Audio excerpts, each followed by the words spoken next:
É quarta-feira, meu povo, dia 12 de julho de 2023. Tá começando mais uma edição do Bom Dia Produtor e hoje nós estamos com imagens ao vivo de Brasília, no Distrito Federal. Nesse momento você vê imagens do céu claro, o dia está começando com a mínima de 12 graus, está friozinho na capital do Brasil. Previsão hoje é um tempo bastante ensolarado, sem chuva para a região e a máxima deve chegar aos 30 graus. É assim que a gente abre mais uma edição do Bom Dia Produtor, convidando você para acompanhar os principais destaques do agronegócio até as 9h30 da manhã, horário de Brasília. E no programa de hoje nós vamos falar sobre o vazio sanitário do Rio Grande do Sul. Por solicitação dos produtores gaúchos, através da Secretaria da Agricultura do Estado, o Ministério da Agricultura e Pecuária alterou o vazio sanitário da soja na região, que neste ano vai começar no dia 3 de setembro. No Brasil, a falta de espaço para armazenar grãos vem se tornando um problema cada vez maior. Por ano, o déficit cresce 4.600.000 toneladas, segundo dados da ABIMAQ, entidade que reúne a indústria de máquinas e equipamentos. O Brasil terá um novo exame para o diagnóstico da febre maculosa, doença transmitida pelo carrapato estrela que matou 6 pessoas em São Paulo. O teste utiliza uma técnica que identifica em tempo real a presença do código genético da bactéria causadora da doença. E foi aprovada na reunião da CPI da MST da última terça-feira, dia 11, a convocação do ex-ministro do Gabinete de Segurança Institucional, General Gonçalves Dias, mas a convocação do ministro-chefe da Casa Civil, Rui Costa, foi retirada da pauta. Quem traz as atualizações das investigações vai ser o relator da CPI, deputado federal Ricardo Salles, em uma conversa que você confere daqui a pouco, que ainda conta com a presença da advogada Luana Ruiz no Bom Dia Produtor. Cotação, bons negócios, atualização de mercado, as principais informações que movimentam o setor do agronegócio, é claro que você já sabe, é só agora no Bom Dia Produtor.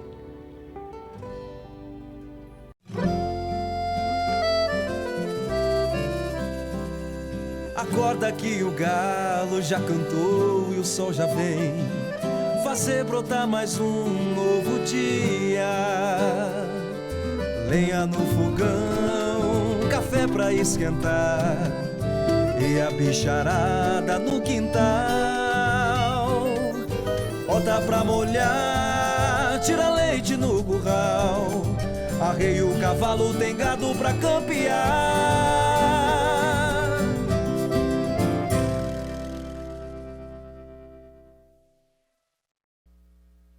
São 8h03, horário de Brasília. Muito bom dia para você que está chegando aqui na programação.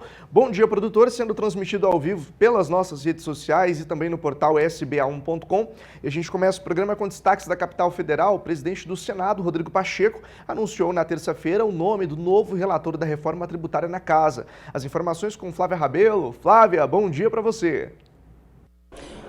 Olá, bom dia. A reforma tributária no Senado Federal já tem relator.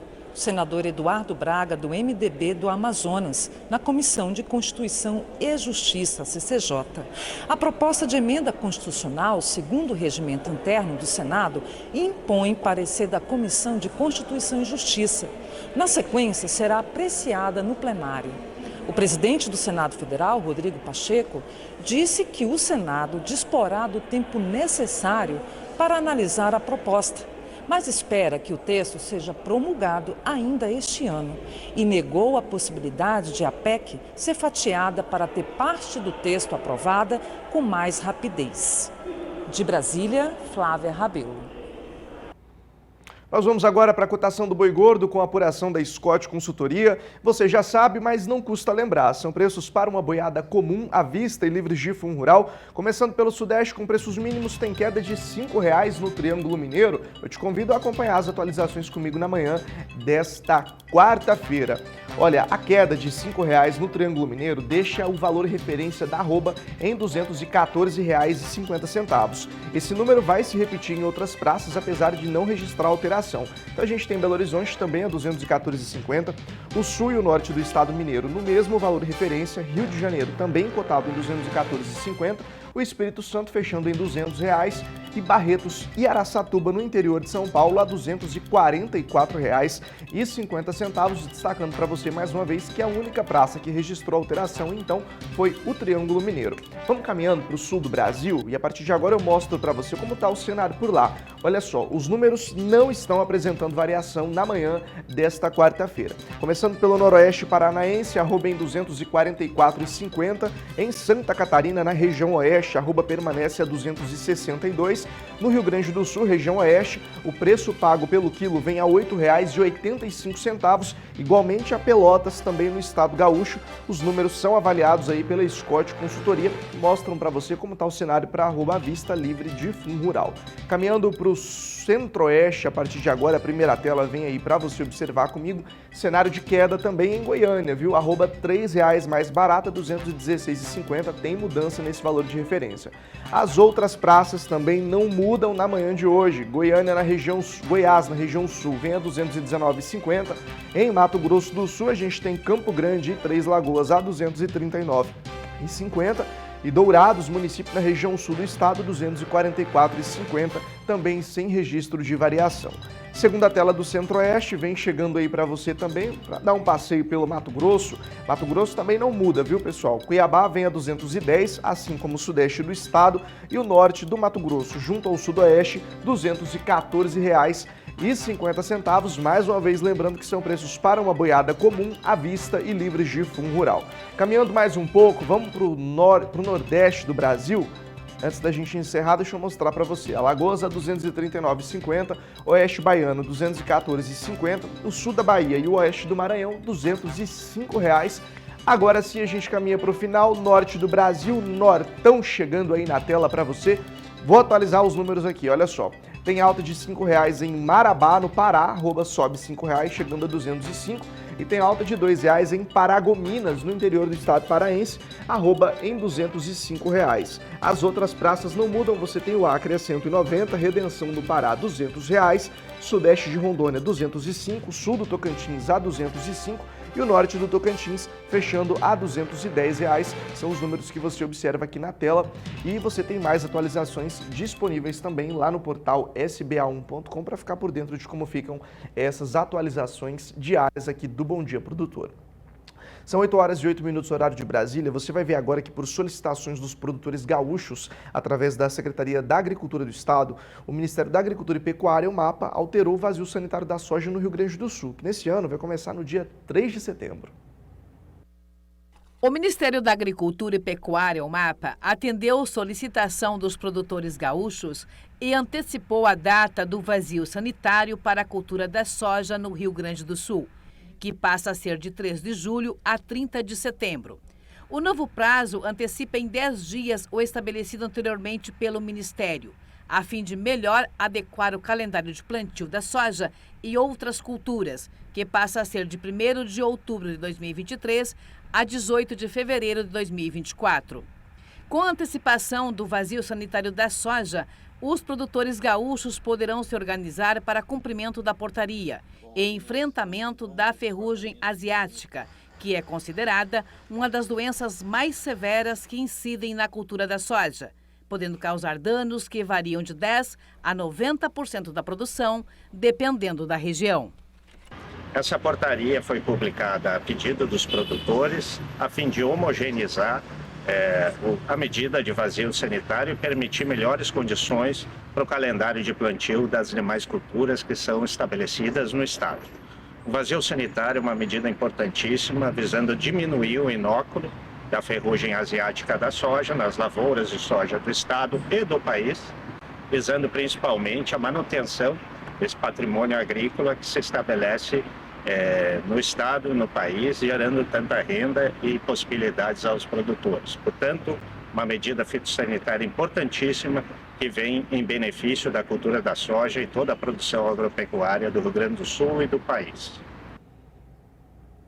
E está chegando mais uma edição do De Olho na Fazenda e Leilão Nelore CV. O criatório, que está com 37 anos de seleção Nelore Mocho, está ofertando 900 animais entre machos e fêmeas super precoces. Você vê os detalhes da programação, que começa na semana que vem com a repórter Rosa Cabral.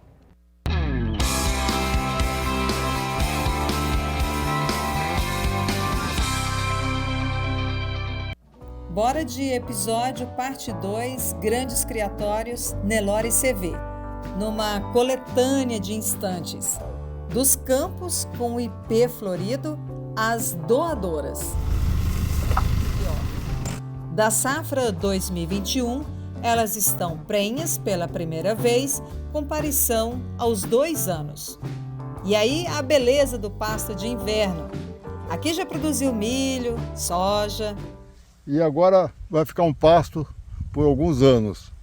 Tá aqui, vocês estão vendo a rapidez, o tamanho que está isso já, em pleno mês de junho, daqui a pouco vem o gado para cá. Um dos maiores vantagens da integração lavoura-pecuária é esse pasto de inverno. É na época do ano em que seca tudo e que não tem pasto e está desmamando o gado tem um pasto farto aqui, cheio de proteína para desenvolver. A dupla milheto e braquiária, quase no ponto, também nos comentários do diretor de produção Nelore CV. Essa parte ela tá mais bem formada, tem umas manchas que demorou a chuva, né? Então com a chuva agora que veio essa semana, 20 milímetros, aí eu acho que com 15 dias aí a gente já entra bem, já dá uma boa igualada. E partiu mostrar receptoras, aquelas que multiplicam o rebanho com velocidade. Filmadas nesse cenário privilegiado, lá no fundo do Rio Paranazão, visto do lado de cá na Fazenda Santa Gina. Elas carregam em seus ventres filhos de FIV, a biotécnica reprodutiva que acelera a produção de bezerros com características geneticamente superiores, intensificando o melhoramento do rebanho Nelore Mocho. Até que nós mudamos o nome delas de receptora para recepcionista, é muito mais bonito, né? O melhoramento genético exige que você sempre selecione as melhores fêmeas com os melhores touros. Então nós estamos nos dedicando a essa meta, sempre trabalhamos com fecundação in vitro, mas atualmente estamos incentivando. O ano passado foram feitos 500 bezerros nascidos de FIV e esse ano também, né? Então é um trabalho com as melhores vacas que nós temos, com os melhores touros do Brasil. Então, para multiplicar uma genética de alta qualidade, né? Os melhores animais do Brasil estão aí. Delas para os touros, com os campeiros no comando, a geração 2021 se mostra dócil e se deixa ser filmada tranquilamente. É por aqui mesmo, com eles, por perto, que vamos tocando o roteiro.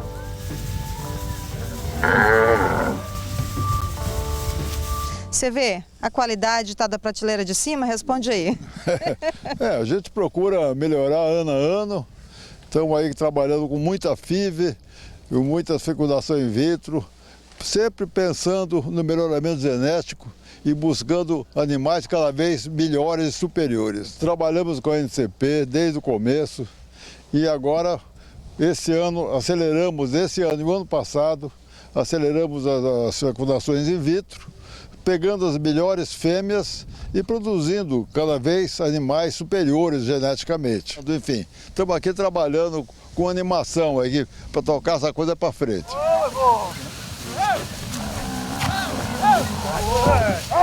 Então quem tem um foco na fertilidade, na precocidade sexual, ganho de peso, quer dizer, toda uma régua de DEPS completa aqui, procurando animais de harmonia entre o tipo, né, as qualidades funcionais e a avaliação genética. Então estamos aqui na reta final de preparação aí para o nosso De Olho na Fazenda. É uma oportunidade de adquirir a safra nova, safra 2021, 350 touros dessa geração, quase todos com avaliação genômica, animais já prontos para o trabalho. Temos uma oferta excelente de touros, para quem gosta de um touro um pouco mais zerado, temos aí 150 touros da safra 2020 e uma oferta muito grande também de fêmeas melhoradoras, para quem quiser incorporar aí ou iniciar um plantel de Nelore Mocho.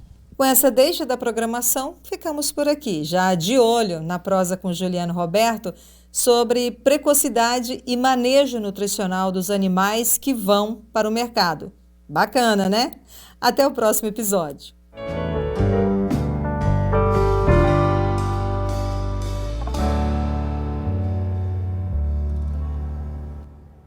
E agora é hora de saber quais são os touros da semana do Genética BR. As informações com o leiloeiro rural Gabriel Borges.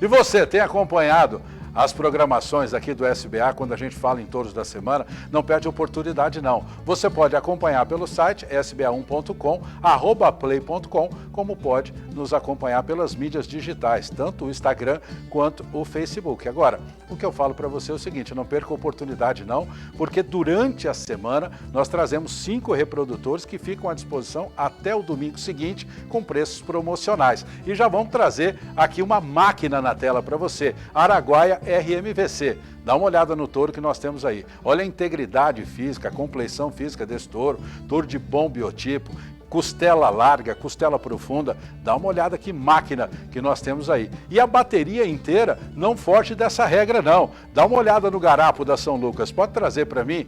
Garapo da São Lucas, touro que já vem desfolhando os chifres ali, aí mostrando toda a carcaça, toda essa proeminência, esse racial, esse biotipo extraordinário que ele tem. É uma carcaça que ela me seduz, uma carcaça que eu gosto demais aqui desse touro, do garapo da São Lucas. E vamos trazer aqui mais um, Vila do Bino.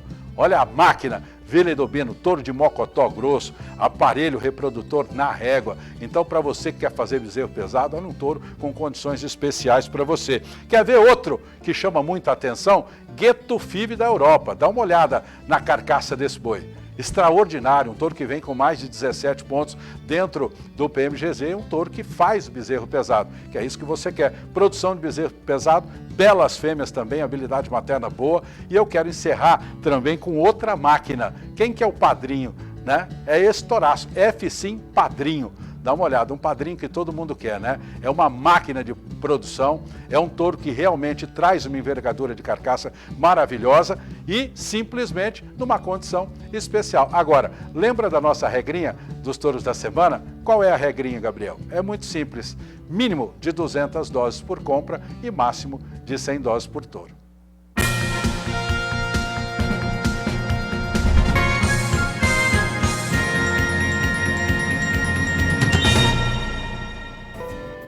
Participe do Bom Dia Produtor enviando as suas dúvidas e sugestões no nosso número de WhatsApp 67998631001. Tô esperando sua mensagem, viu? Tô indo pro intervalo, mas daqui a pouco volto e trago para você detalhes de como o Serviço Meteorológico de Alerta contra geadas do Instituto de Desenvolvimento Rural do Paraná contribui para a proteção da lavoura. Ainda no próximo bloco você também tem previsão do tempo para todo o Brasil e ainda nessa edição do Bom Dia Produtor a gente fala da CPI do MST. Até já! Estamos de volta com Bom Dia Produtor, são 8 horas e 20 minutos horário de Brasília. Muito bom dia para você que está chegando aqui na nossa programação. Olha só, o Instituto de Desenvolvimento Rural do Paraná conta com o Serviço Meteorológico de Alerta a Geadas. Esse serviço é importante porque ele permite o produtor adotar medidas preventivas para evitar perdas na lavoura, que são causadas pelo frio, especialmente em lavouras de café. Mauro Andrade preparou uma reportagem sobre isso e a gente vai conferir a partir de agora. A maior preocupação do produtor de café é a geada, que pode acabar com a plantação em uma única noite. Portanto, o serviço Alerta Geada é uma ferramenta importante e essencial para o produtor realizar o manejo antecipadamente para proteger as plantas contra o frio. Romeu Gair, engenheiro agrônomo do IDR Paraná, explica quais são estes manejos. O produtor, o cafeicultor, ele tem duas alternativas, né? Duas opções. A primeira delas é se ele tiver uma muda de 6 meses, 1 ano, que ainda não tem a base do caule protegida, que ele vai fazer o chegamento de terra. E a mudinha nova, que o produtor acabou de plantar aí 30, 60, 90 dias atrás, que ele pode ainda enterrar essa muda. Aqui nós temos então uma muda jovem e uma muda um pouco mais velha. Então vamos explicar aqui, a gente pode agachar, né? Então essa muda tem quanto tempo? Essa muda aqui é uma muda que você pode enterrar ela, uma muda de 90 dias, em que o produtor, tendo o anúncio da geada pelo IDR, dizendo que vai gear, o produtor vem no mesmo dia e vai fazer o enterrio dessa muda, protegendo ela totalmente. Enterra ela 100%. 100%. E ele pode deixar essa muda enterrada aí até passou o perigo do frio, até 10 dias. Né? 10 dias embaixo da terra ela não é prejudicada. Isso. E ele volta aqui, desenterra ele salva todo o investimento dele, todo o trabalho, o investimento que ele teve. Né? E aquela muda mais velha, qual que é o procedimento? Para a muda Para a muda de mais de 6 meses, 1 ano, o produtor não tem mais a alternativa dele enterrar. E o que ele vai fazer nesse caso? Ele vai fazer o que o produtor aqui fez. Ele chegou a terra no tronco para proteger as gemas que tem aqui no tronco. Caso ocorra um frio que vai queimar toda a planta, ele está com a parte do caule protegida e os brotos vão brotar.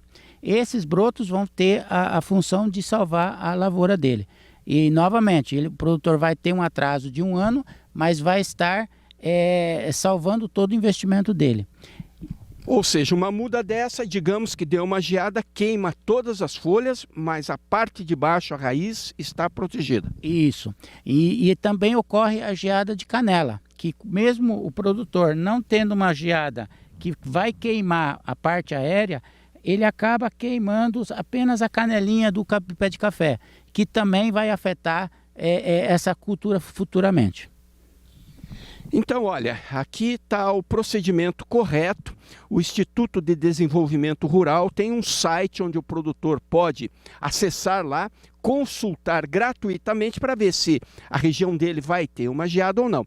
Caso tenha o alerta de geada, ele faz esse procedimento, que no caso aqui, a propriedade em Irerê, no norte do Paraná, o seu Mário, que é o proprietário aqui, já fez o chegamento de terra e caso venha o alerta de geada, nessas mudas mais novas, o enterrio completo dela por 10 dias.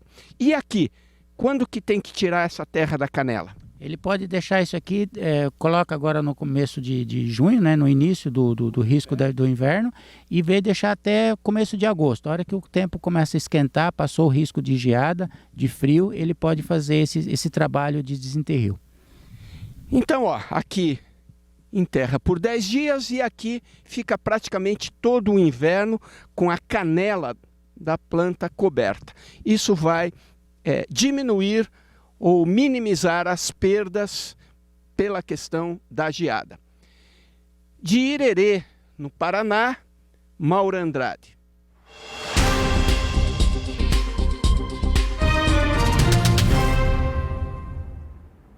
São 8 horas e 25 minutos, horário de Brasília. Está na hora de falar da previsão do tempo e a gente já conversa com a Júlia Marques, que traz os detalhes. Julian, bom dia para você. Bom dia, Vinícius, e bom dia a todos. Quarta-feira de muita chuva no sul do país, tudo devido à formação de um novo ciclone extratropical. São esperados acumulados entre 40 e 130 milímetros, especialmente na metade sul, leste gaúcho e também no sul catarinense, não se descartando o risco para transtornos como alagamentos e deslizamentos de terra. Outro destaque é que este ciclone dará origem a uma nova frente fria que pode mudar o tempo em partes do Mato Grosso do Sul até o final do dia. Mas, de modo geral, não são esperados grandes acumulados, mesmo que ventos de até 55 km por hora possam ser registrados no sul e oeste do estado. Ainda falando sobre chuva, pancadas são esperadas em partes do norte e também do nordeste devido ali às instabilidades tropicais. Mas a chuva será rápida, pontual e sem grande intensidade, o que traz um alívio aos municípios mais afetados no leste nordestino. Enquanto isso, nas áreas mais claras do mapa, o tempo firme predomina. Como a chuva ainda não se espalha pela maior parte do país e o calor segue excessivo, os índices de umidade relativa do ar continuam baixos. Em Uberaba, deve ser registrado 21% na tarde de hoje, 27% em Teresina e 32% em Sinop. Ou seja, muito importante lembrar aí da hidratação. Vinícius, daqui a pouco eu volto com mais destaques. É com você.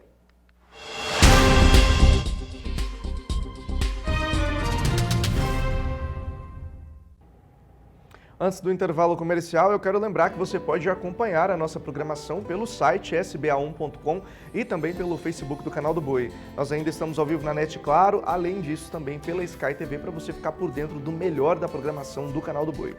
No próximo bloco você vai ver que a negociação de barter vira uma alternativa para os produtores que buscam créditos e insumos para o próximo ciclo agrícola. Até já!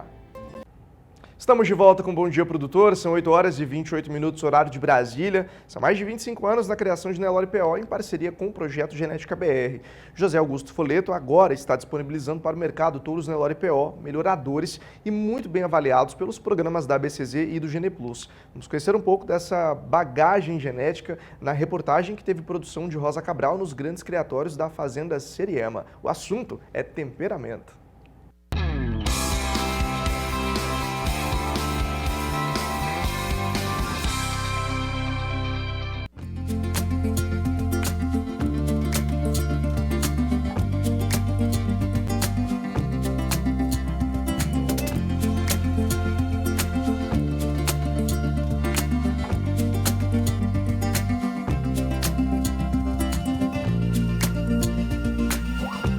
Sai no grupo, vai lá pro outro lado e elas ficam tranquilas. Não tem esse negócio de atropelamento para seguir as outras, não. Elas ficam aguardando a vez delas. E tá tudo bem.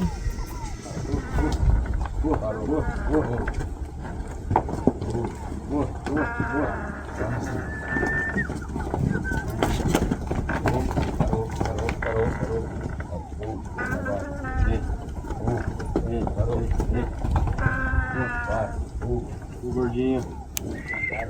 Diariamente, assim, que traz no curral, é só assim que nós mexemos. Interessante que até o tom de voz é baixo. Sim, com elas também. Sim, para elas entenderem a gente, né? E a gente poder entender cada vez mais elas também, né? Para ficar legal o serviço. E elas entendem, né? Entendem, são sabidas, hein?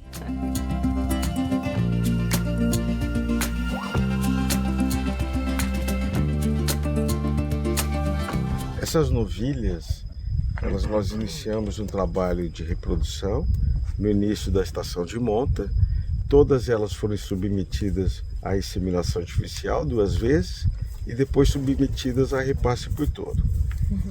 O diagnóstico de gestação, feito o diagnóstico de gestação, as fêmeas vazias, nós não olhamos a avaliação genética dela, o pedigree, a genealogia, as informações complementares. As vazias vão todas para descarte. Então nós ficamos só com as prenhas, buscando cada vez mais um trabalho voltado para a fertilidade. A novilha ela se torna primípara, depois uma vaca adulta, e toda essa sequência nossas fêmeas têm em média 1 ano de intervalo entre partos. Iniciamos o trabalho nessas fêmeas jovens. E além do trabalho de reprodução, que a gente procura buscar com muita rigidez esse trabalho todo, nós também fazemos avaliação de carcaça. Desde que o animal nasce, fazemos a avaliação do Gene Plus, peso aos 120 dias, ao desmame e ao sobreano. E essas fêmeas também são contempladas com ultrassonografia de carcaça. E se vocês observarem fêmeas a campo, nós temos uma mineralização de qualidade e todas elas vocês observem a qualidade da carcaça, do arqueamento de costelas, e posso citar de uma maneira assim bastante expressiva a largura de lombo, a amplitude do ossilombo dessas fêmeas. A gente trabalha aqui nessa fazenda como uma fazenda de gado de corte, buscando ter o domínio da nutrição, ter o domínio da parte reprodutiva e sanitária, ter esse tripé bem feito, mas dentro da nossa realidade brasileira. Então isso que nós queremos mostrar para o criador que vai adquirir os nossos produtos, tanto touros como os matrizes, que as nossas fêmeas estão adequadas, são rústicas para o manejo do Brasil Central, posso dizer assim, de todo o país. Eu comecei a fazer a seleção aqui na fazenda de uma maneira silenciosa para temperamento, tirando os animais mais bravos, mais reativos. E à medida que foi retornando compradores de touros para a segunda, terceira compra, que nós criamos a fidelidade, e a primeira característica que o nosso cliente falava: eu voltei para comprar teus touros que eu gostei do resultado. O que o senhor gostou mais do resultado? Como é manso teus touros. Meu peão falou: compra touro lá do Foleto, porque os touros dele não investem em cavalo, é tranquilo. Então isso nos animou a mensurar de uma maneira mais técnica. Então hoje nós fazemos um tempo de fuga dentro do mangueiro, as avaliações são mensuradas junto com a Embrapa Geneplus. Então todos os nossos animais têm uma avaliação individual do temperamento. Qual é o índice aí dessa avaliação, Poleto? Os animais são avaliados de 1 a 5. O animal manso, que você chega a encostar nele, seria a nota 1, que você chega a passar a mão. O animal que nós chegamos aqui com essa proximidade, ó, é a nota 2. Você vê que 5 seria um animal mais reativo. Você não vê nenhum animal aqui no grupo que teria nota 5, porque nós já eliminamos caso isso ocorresse.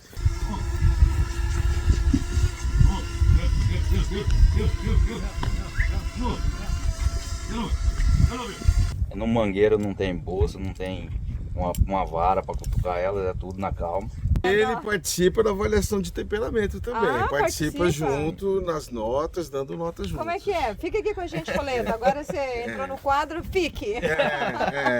Porque eu acho importante, nós temos essa interação, a equipe da fazenda, com os animais e com os clientes também que vêm aqui na fazenda, com os técnicos. Então, quando é feita a avaliação, tanto da BCZ quanto da Embrapa Geneplus, toda a equipe participa, dando sugestões e de uma maneira ativa, participando das notas. Então, ele, na hora que entra o animal, ele já sabe. Essa aí eu acho que é um pouco mais ligeira, não é verdade? Ligeira significa que ela tem que sair fora. Daí se ela não se acostumar no padrão do gado, ela já sai fora. Aí senão ela fica, né? Porque às vezes ela tá agitada por causa do movimento de gente, né? Que aqui nós mexe tranquilo, daí elas ficam mais agitadas, que às vezes vem 4, 5 a mais, né? Daí elas ficam meio... Você fala os compradores, os clientes. Isso, daí elas... Mas depois ela acostuma. Interessante, Rosa, a questão de temperamento é melhor para o bem-estar do animal, melhor para a segurança de quem lida no dia a dia, mas a nível de produtividade, se você coloca uma fêmea mais reativa em reprodução, o índice de fêmeas vazias nessas fêmeas reativas é maior também. Então, os índices produtivos dos animais mais reativos são piores. Ou seja, quanto mais dócil, ela vai dar uma resposta melhor em produção? Dá resultado melhor na produção, em todos os sentidos. Na produção, na reprodução, nos machos, por exemplo.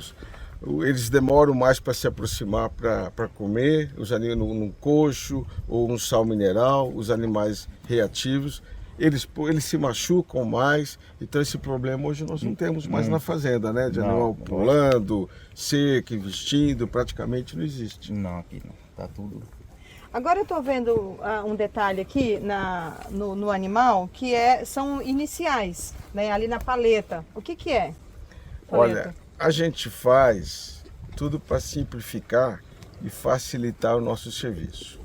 Nós fazemos as avaliações burocráticas no curral, mas olha que está parindo uma vaca, você está vendo uma fêmea mais reativa. Opa, quem que é o pai dessa fêmea?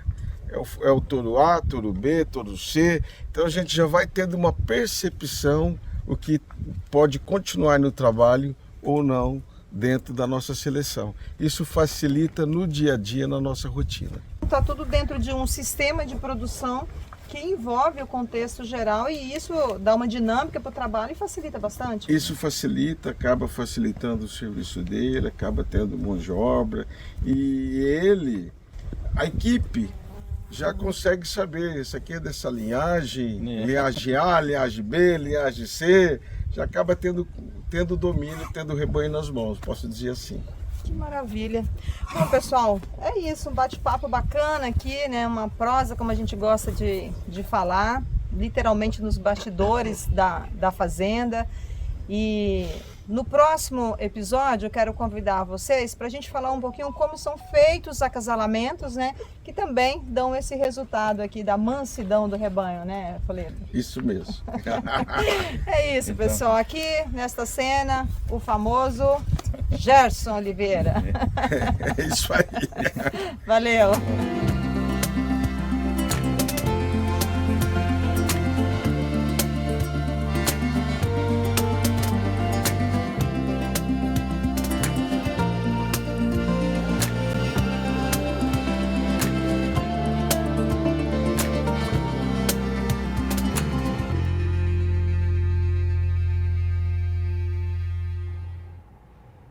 A falta de espaço para armazenar grãos é um problema cada vez maior no Brasil. Por ano, o déficit cresce 4 milhões e 600 mil toneladas, segundo dados da ABIMAQ, entidade que reúne a indústria de máquinas e equipamentos.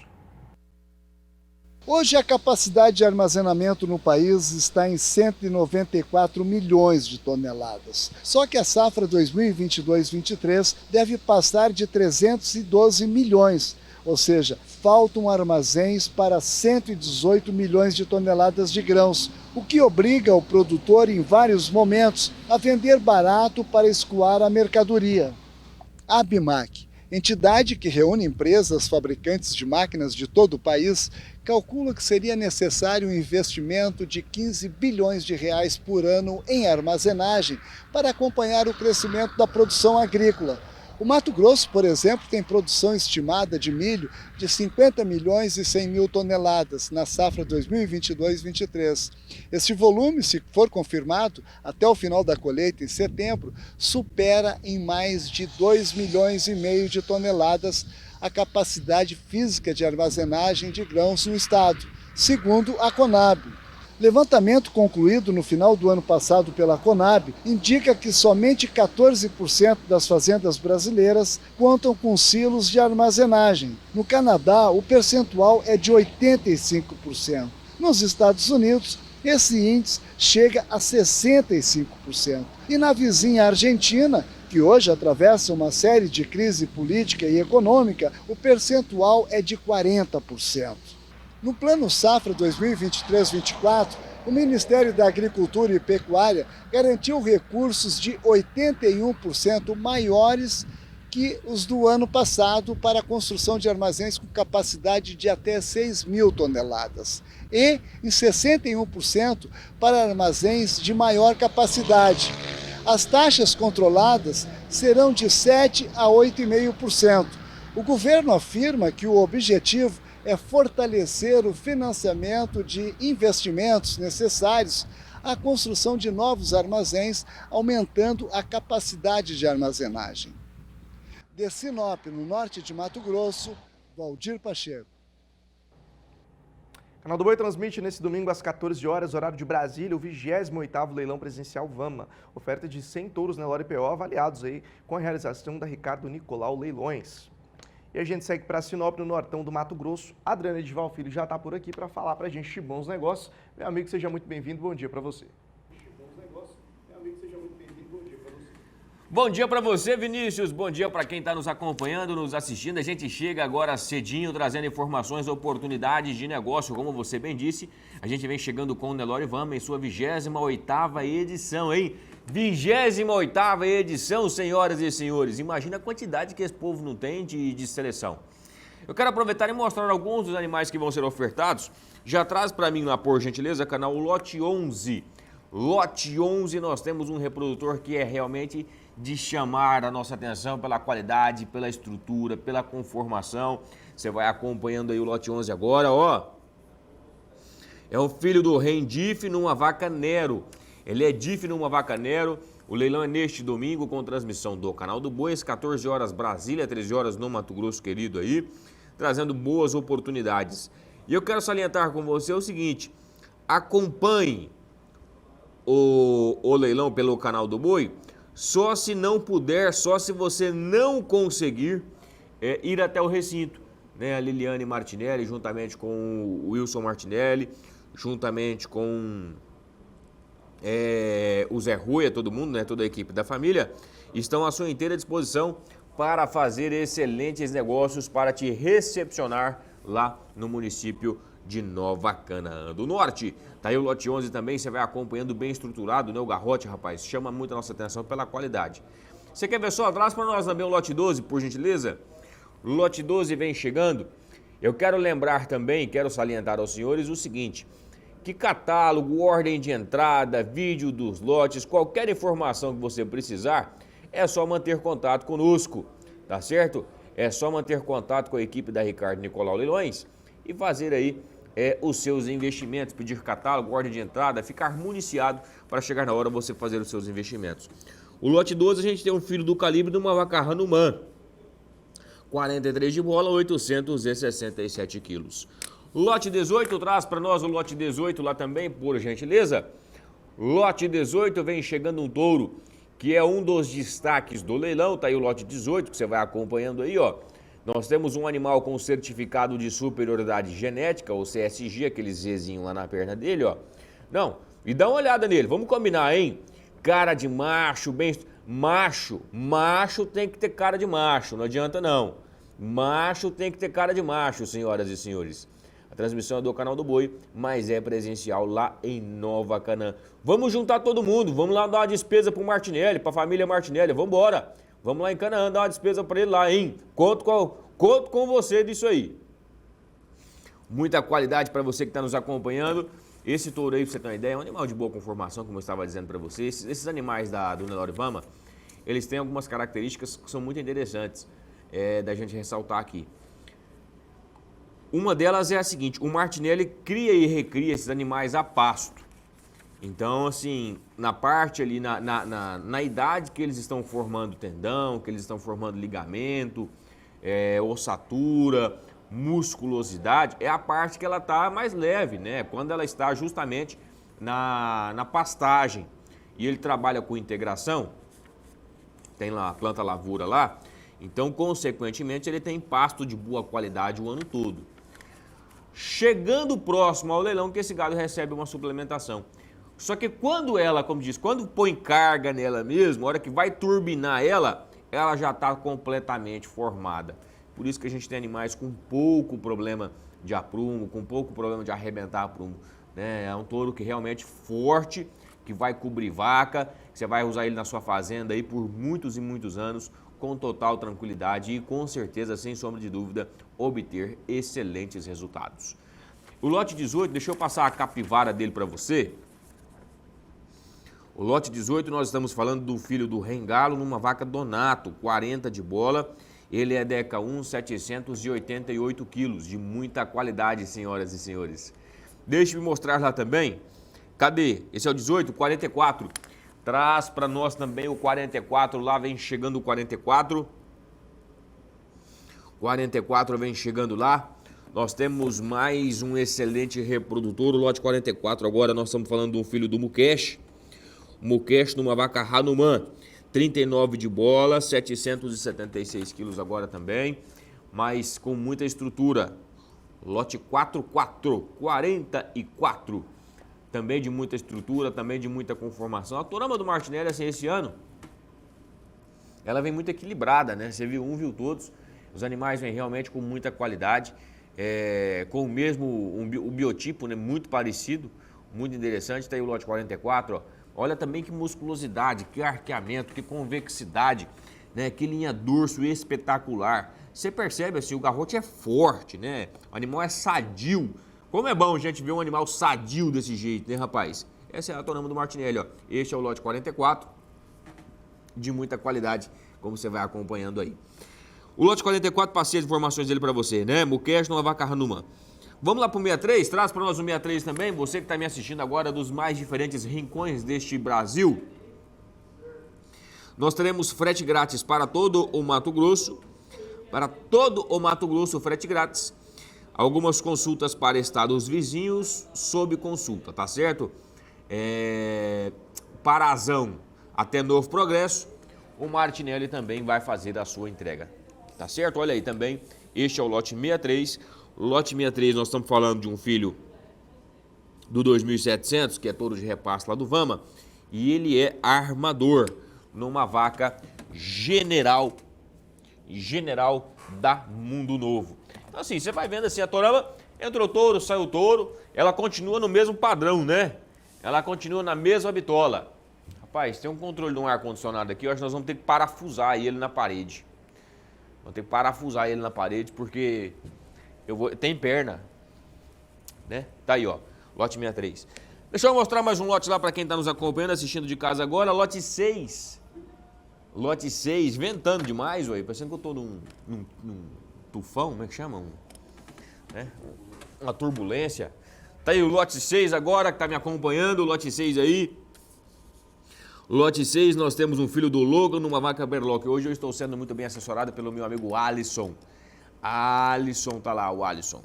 Lote 6 também no mesmo padrão. Essa é um pouquinho mais zerada, né? Mas você percebe assim também com muita estrutura, com muito volume, muita carcaça e o racial desse gado. Um outro ponto que é bastante interessante a gente frisar é o seguinte, esse gado do Nelore Vama, quando você puxa a genealogia das mães desse gado, quando você vai puxando, você vai ali, vai no final, vai pensando e vai puxando toda a linha genealógica, você vai bater lá no POI, você não bate em LA. Então a base desse gado inteira é pura, tá certo? A base do Martinelli inteirinha, ela é pura. Você não tem gado mestiço aí no sangue na base, né, desse gado, nem LA, obviamente, na base do gado do Nelore Vama, tá certo? Isso é um ponto interessante para você que é enjoado, sistemático, gosta de gado raçudo, né, e gosta de conferir as linhagens, o Nelore Vama tem essa característica aí. Este é o lote 6 também, muito volume, carcaça até mandar parar, né? Nós temos também lá o lote 7, deixa eu mostrar o lote 7 para você que está me acompanhando e me assistindo. Lote 7 vem chegando lá para... acho que vou mostrar o mocho hoje. Lote 7 nós temos lá um filho do Rendife numa vaca brado, ele é Deca 1, com quase 900 quilos. Senhoras e senhores, este touro tem quase 900 quilos. Imagina só, hein? 900 quilos num reprodutor também, com essa estrutura, com esse volume de carcaça. Não aparenta, né? Não aparenta ter 900 quilos. É porque é comprido. Comprido até mandar parar. Nós temos lá também... Deixa eu mostrar agora Cadê o mocho? Aqui, ó. O 22. Traz para nós o 22 lá também, canal... Lote 22, comprido igual, sabe aquelas rezas antes do almoço? Né? Você fica esperando, falando, nossa, mas que tem comprido, principalmente quando a gente tá com fome, né?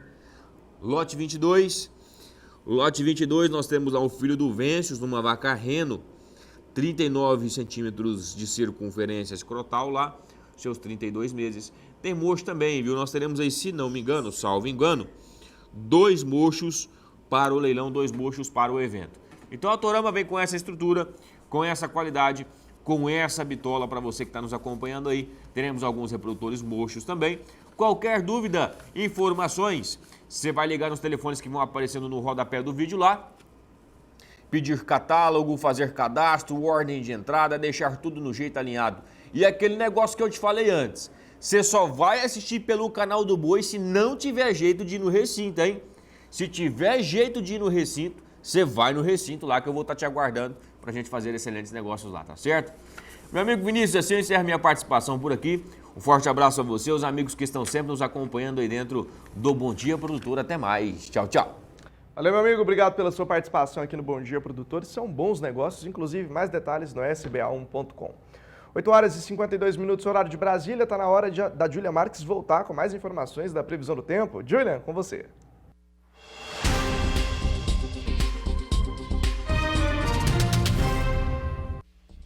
Vinícius, estou de volta e agora para falar mais do alerta para a formação de um ciclone extratropical que potencializa ainda mais as chuvas no sul do país. E o dia começa com risco para queda de granizo entre o noroeste do Rio Grande do Sul, oeste de Santa Catarina e o sudoeste do Paraná. Já nas áreas com sinal de alerta em amarelo, são esperados os maiores acumulados entre 40 e 130 milímetros, não se descartando o potencial para transtornos como alagamentos e deslizamentos de terra. E olha só, atenção redobrada para essas áreas em vermelho do mapa, que é onde há risco para vendaval e mar agitado, com ondas de quase 4 metros de altura. Outra área que está sofrendo muito com excesso de chuva é o litoral nordestino. Em Alagoas, por exemplo, subiu para 32 o número de municípios em estado de alerta. Segundo o governo do estado e a Defesa Civil, a cidade mais afetada foi Matriz de Camaragibe, com 3.548 pessoas desabrigadas ou até mesmo desalojadas, seguida por Marechal Deodoro, São Miguel dos Milagres, também União dos Palmares e Rio Largo, com mais de 2.000 pessoas afetadas. e tem mais água para cair nesses próximos dias, viu? Na capital Maceió são esperados cerca de 84 milímetros até o final do mês de julho. Depois disso, a tendência é de redução expressiva da chuvarada logo no começo de agosto. E do Nordeste, nós partimos para o Centro-Oeste. Isso porque o Mato Grosso do Sul também deve receber chuva nesta quarta-feira, mas somente no finalzinho do dia e nada de volumes muito expressivos. Já o Sudeste segue ali com predomínio de tempo firme. Inclusive no estado de São Paulo já começou o vazio sanitário do algodão. É o que vamos conferir na reportagem do Gustavo D'Angelo. Aqui em São Paulo, o vazio sanitário do algodão, que começou no dia 10 de julho, se estende até 10 de outubro. Durante esse período, o produtor deve manter a área livre de plantas e resíduos da cultura. O vazio sanitário do algodão é uma medida obrigatória e indispensável para o controle fitossanitário do bicudo do algodoeiro, uma das principais pragas da cotonicultura. Para que o vazio sanitário do algodão seja eficiente, é importante que o produtor faça a completa eliminação da cultura, com a destruição das soqueiras, ficando atento aos possíveis rebrotes das plantas, uma vez que se trata de uma espécie perene de difícil destruição. Além do cumprimento do vazio sanitário, o cotonicultor paulista deve ficar atento à obrigatoriedade de cadastro das áreas de produção de algodão no sistema GEDAV. A data de plantio deve ser informada pelo proprietário, arrendatário ou ocupante a qualquer título de propriedade produtora de algodão até 15 dias após o término do plantio. De Araçatuba, São Paulo, Gustavo D'Angelo.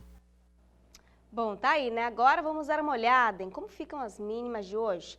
15 graus em Novo Hamburgo, hein? 20, Taubaté. Agora quem mora em Sinop, 19 graus. À tarde, a máxima chega aos 33 graus em Chapadinha, 32 em Jordão, 34 graus em Sorriso e 29 em Uberlândia. Já Santa Rosa, máxima de apenas 25 graus devido à aproximação de uma massa de ar polar. E agora chegou a sua vez aqui no Agroclima.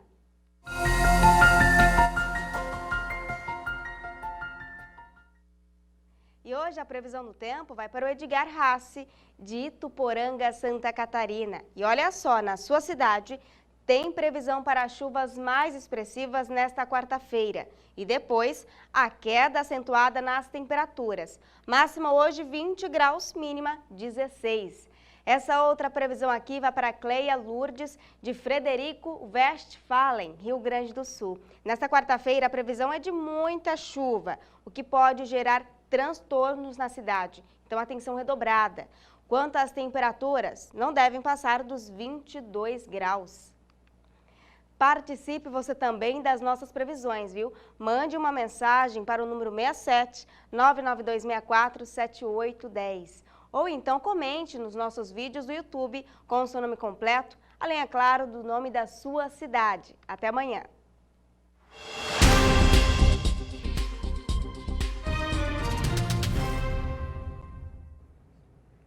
Participe do Bom Dia Produtor enviando as suas dúvidas e sugestões no nosso número de WhatsApp 67998631001. Estou esperando sua mensagem, vem participar ao vivo da programação. No próximo bloco, recebemos aqui no Bom Dia Produtor o relator da CPI do MST, Ricardo Salles, e a advogada Luana Ruiz para falar sobre as invasões de terra no Brasil. O assunto é destaque na nossa programação e é claro que você não vai perder. Até já! 9 horas e 4 minutos, horário de Brasília, o Bom Dia Produtor está de volta. E olha só, as exportações de carne bovina via Porto de Paranaguá cresceram mais de 50% neste ano. É o que informa a administração do terminal de contêineres de Paranaguá. Vamos agora até São Paulo, capital, conversar com Walter Puga Júnior, que tem mais informações desse assunto. Puga, bom dia para você. Bom dia a você, bom dia a todos. Olha, o terminal de contêineres de Paranaguá, no Paraná, movimentou quase 7 mil contêineres de carne bovina congelada entre janeiro e maio deste ano, né? O que significa isso? Um volume 52% maior quando comparado com o mesmo período do ano passado, né? Segundo uma nota distribuída pela administração de Paranaguá, 50% dessa carne bovina embarcada através de Paranaguá tem a China como destino, o que representa no período aí mais de 93.500 toneladas. Aliás, o terminal de contêineres de Paranaguá informa que a previsão é mesmo de crescimento do volume exportado, graças aí à suspensão daquele embargo chinês à carne bovina brasileira. Fora isso, a conquista de novas habilitações de diversos frigoríficos brasileiros. Mas há já uma movimentação para melhorar o atendimento dos frigoríficos, dos exportadores. Para suprir a demanda crescente de exportação de carne bovina, o terminal de contêineres de Paranaguá investiu em ampliação do local onde são energizados os contêineres com controle de temperatura, ou seja, haverá uma área maior lá, né? O gerente comercial de logística e de atendimento ao cliente do terminal, o Giovanni Guidolin, explicou numa nota à imprensa que até o final deste ano, o número de tomadas no pátio vai passar de cerca de 3.600 para mais de 5.100, um aumento de 43% só nas tomadas de pátio para alimentar aí a refrigeração dos contêineres. Também construímos, ele explicou, uma subestação de energia para sustentar essa expansão. Veja, isso é muito importante porque dá infraestrutura para que a carne bovina saia do país. De acordo com o terminal de contêineres de Paranaguá, a carne congelada, que é a principal commodity de exportação do terminal, movimentou mais de 2 bilhões e 230 milhões de dólares de janeiro a abril, ou seja, o faturamento foi 44% maior quando comparado com o mesmo período do ano passado. No mesmo intervalo, o terminal movimentou mais de 38 mil contêineres carregados com proteína animal, ou seja, um número 28% maior que o registrado em 2022. Deste total, a carne de frango corresponde a 80% da carne movimentada, sendo que o TCP, o terminal de contêineres, é o maior corredor de exportação desse tipo de proteína do mundo. Portanto, Paranaguá vai se adequando aí ao crescimento das exportações de carne do Brasil.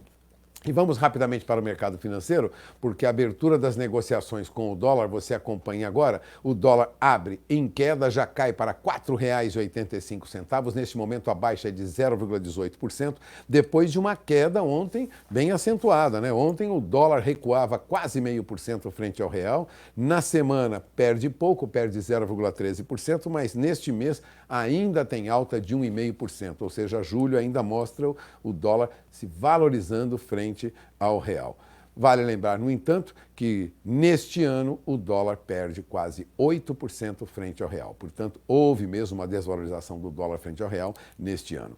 Em 12 meses, considerando aí 12 meses, as consultorias informam que o dólar perdeu 9,5% frente ao real. E o que acontece lá fora enquanto isso? Bom, o índice dólar, que é referência para o mercado financeiro internacional, opera agora perto de 101 mil pontos. Está em 101.180 pontos. Outra baixa para o dólar frente às moedas mais fortes do mundo é o que indicam os dados, né, que são divulgados via índice dólar. Esse índice dólar é um índice de referência. Sempre lembrando, compara o dólar, né, é um cálculo, né, estimativo, né, de dólar frente às moedas mais fortes do mundo, como a libra, como o euro, como o dinheiro japonês. Portanto, mostra aí uma desvalorização do dólar lá fora. Então, o dólar recua aqui e recua lá fora. Portanto, já vai configurando uma situação de queda. E o que acontece, enquanto isso, com a nossa Bolsa? Bom, o dólar ontem recuava, mas a nossa Bolsa também recuava, né?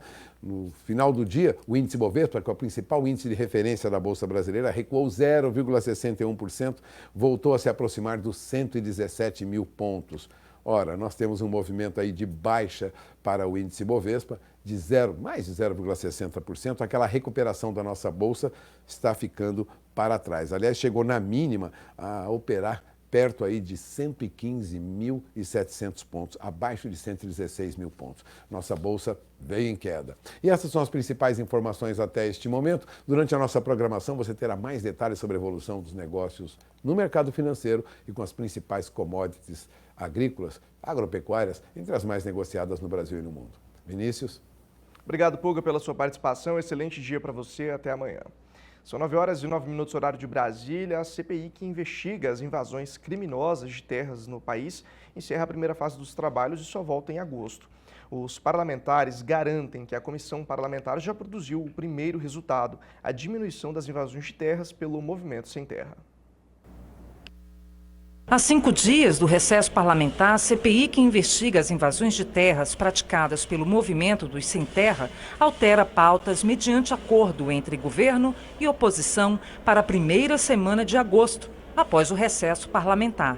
Integrantes da comissão fazem o balanço do trabalho até aqui e das novas convocações. É importante pontuar que a CPI já tem gerado bons frutos. Desde que ela começou, o número de invasões e de crimes desse JAS tem diminuído bastante. Isso aí é significativo, é muito importante porque esse movimento criminoso desencadeia várias ações de violência no campo e a função institucional é levar segurança ao produtor rural. Os requerimentos sobre a convocação de Rui Costa serão apresentados na primeira semana de agosto pelos deputados Ricardo Salles, do PL de São Paulo, relator da CPI, e Evair Vieira de Mello, PP do Espírito Santo. Os requerimentos deveriam ter sido votados na semana passada, mas a sessão foi adiada em razão do esforço concentrado para a discussão e aprovação da reforma tributária. Os autores do requerimento, deputado Ricardo Salles e Evair de Mello, retiraram os requerimentos de convocação do ministro Rui Costa, ficando o mesmo acordado para ser reapresentado na primeira semana de agosto. Todos os requerimentos apresentados, são 21 requerimentos, serão votados em bloco, sem kit obstrução. Após a votação em bloco, serão apresentadas extra pautas e assim votaremos um a um. De Brasília, Flávia Rabelo.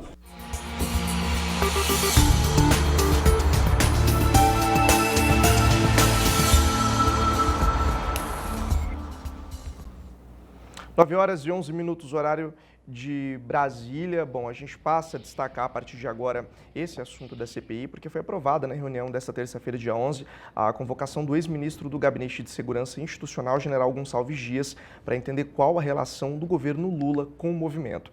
No entanto, a convocação do ministro-chefe da Casa Civil, Rui Costa, foi retirado da pauta, que voltará a ser votada apenas no mês de agosto, em sessão da CPI, após o retorno do recesso. A gente conversa a partir de agora sobre esse assunto. O deputado Ricardo Salles deve entrar daqui a pouco trazendo detalhes sobre isso, e também com a advogada Luana Ruiz, que já está aqui ao meu lado. Luana, bom dia, seja bem-vinda. Bom dia Vinícius, bom dia a todos, muito obrigada. Mais uma vez agradeço aqui o espaço no Canal do Boi e todos os programas, né, da rede, pela oportunidade por trazer esses temas tão importantes. Hoje você volta aqui ao Bom Dia Produtor para falar para a gente sobre a sua atuação também dentro dessa CPI, né? Eu queria que você começasse contando para a gente o que nós temos de atualizações jurídicas, né? O seu envolvimento a partir de agora com esse movimento também. Então, em verdade, a minha atuação técnica, a minha atuação profissional e o meu universo de trabalho e de desenvolvimento de pesquisa é na questão de demarcação de terras indígenas e do conflito fundiário a partir das invasões indígenas. E me pegou, eu preciso confessar que me pegou de surpresa quando eu fui convocada, são duas parlamentares do partido PSOL, que me convocam para participar da CPI do MST. Essa convocação ela foi aprovada como convite, então participarei da CPI do MST, estou aqui à disposição para contribuir naquilo que puder, mas me causou uma certa estranheza, uma vez que eu não tenho um histórico de conhecimento técnico ou fático em relação à questão do MST propriamente dita. Mas estou aqui, não sei qual será efetivamente a minha participação, mas na questão de conflito fundiário e das instabilidades no campo, acredito que eu possa contribuir de uma certa forma.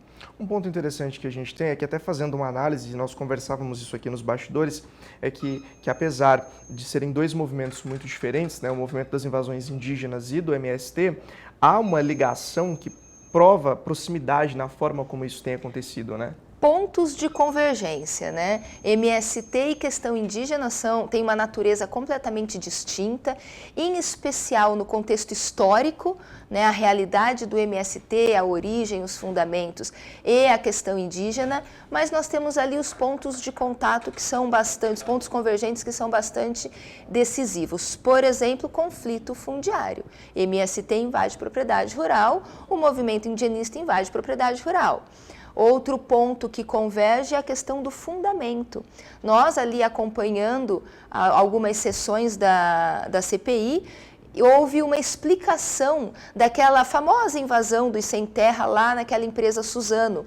E a justificativa é de que o MST invadiu a empresa como forma de pressão para que saísse um acordo ali em uma mesa de negociação.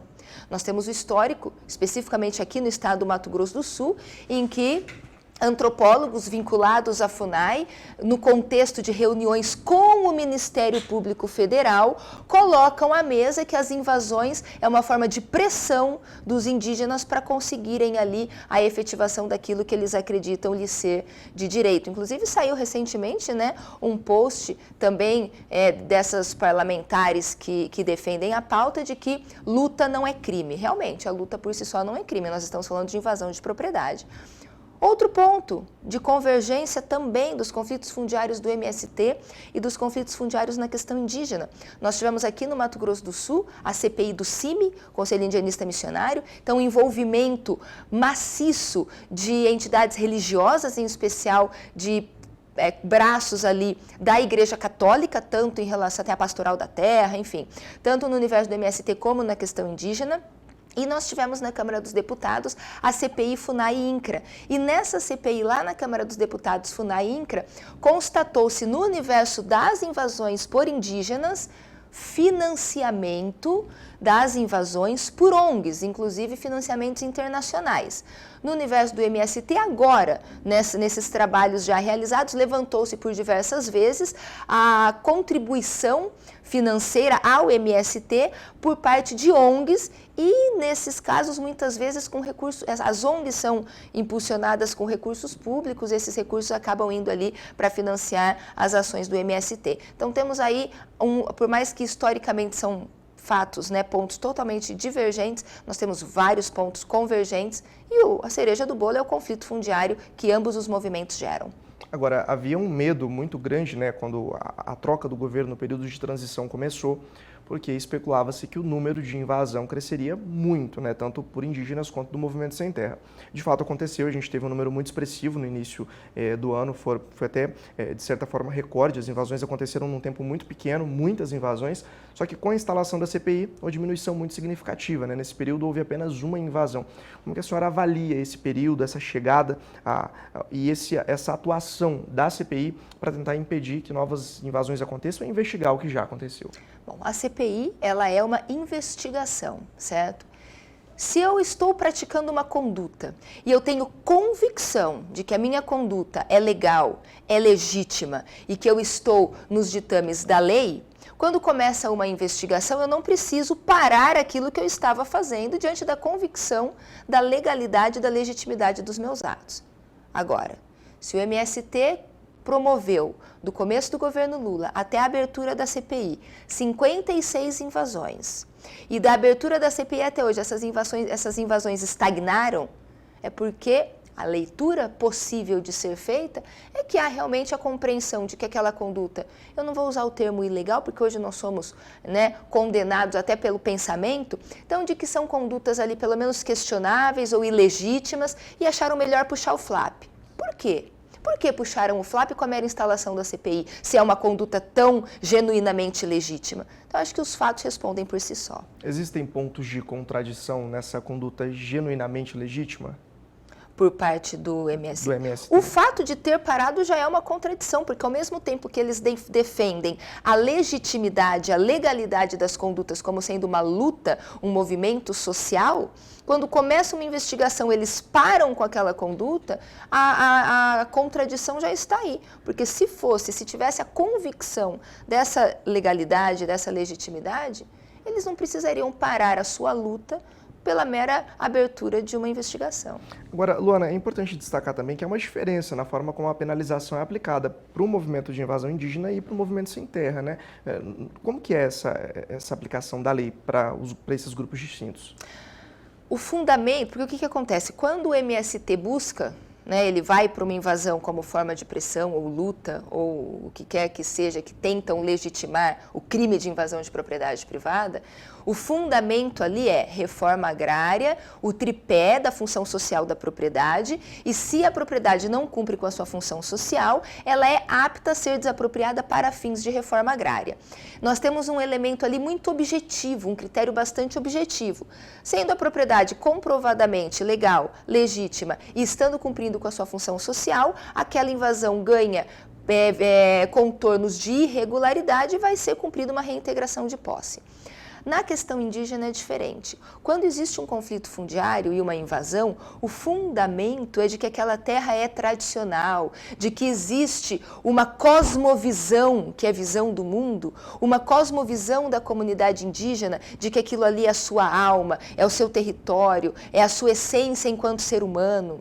A subjetividade na questão indígena amarra as mãos da justiça e dos produtores rurais na sua defesa. Aí vem com laudos antropológicos e essa conturbada indefinição, marco temporal ou indigenato, se for indigenato tudo pode ser terra indígena, então não é uma invasão, é uma retomada porque ninguém invade o que já lhe pertence. Então por conta desses contornos interpretativos e jurisprudenciais da questão indígena, a solução fica nebulosa, diferente da questão do MST. Mais fácil você retomar uma terra que foi invadida por um movimento sem terra. Muito mais fácil pela objetividade dos critérios legais. Agora, a sensação que a gente tem quando fala dos indígenas é que é uma questão que ela fica travada, né? Se apresenta uma solução, mas a solução não pode ser cumprida. O Estado precisa, então, indenizar esse produtor, acaba não indenizando o produtor. Sai a ordem de reintegração de posse para que a propriedade seja devolvida ao dono que é de direito, não é devolvida porque há ameaça de conflito.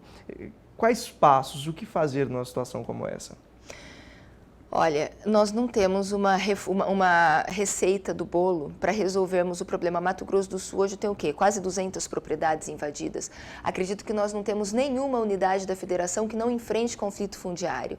Como que nós vamos resolver um problema tão genérico, né, em todo o território nacional com uma receita do bolo? O que nós precisávamos? Nós precisávamos que começar do mais fácil. Qual é o mais fácil? As invasões que aconteceram por último, que esses grupos indígenas acabaram de invadir, cumpra essas reintegrações de posse. É muito difícil pensar, vamos começar lá por Antônio João, que é a minha casa. Os índios estão lá há 25 anos, adultos que hoje são adultos nasceram lá, são quase 2.000 indígenas. Vou tirar esse pessoal de lá e colocar onde? Agora, nós temos invasões mais recentes, Coronel Sapucaia, uma invasão que aconteceu no final do ano passado, tem 8, 12 indígenas ali, não mais do que isso. Essas pessoas têm casa, essas pessoas têm suas residências. Vai deixar com que essa invasão atinja 10, 15, 20 anos para lá na frente falar não tem mais como solucionar? Soluciona pelo mais fácil, vamos fazendo daqui para trás. E isso é o quê? É uma educação também que nós vamos dando para a nossa sociedade e para a nossa sociedade de comunidade indígena. Mas não pode, porque é tradicional, porque eles são os primeiros habitantes e donos naturais destas terras. E aí entra a conturbada ideologia para destruir a segurança jurídica e o Estado democrático de direito. A partir disso, os passos que nós já temos dados aí nesses últimos anos, a gente conversa sobre marco temporal já faz um bom tempo, que é um dos pontos que pode trazer uma luz no fim do túnel para o produtor rural. O que nós temos hoje de avanço nessa questão?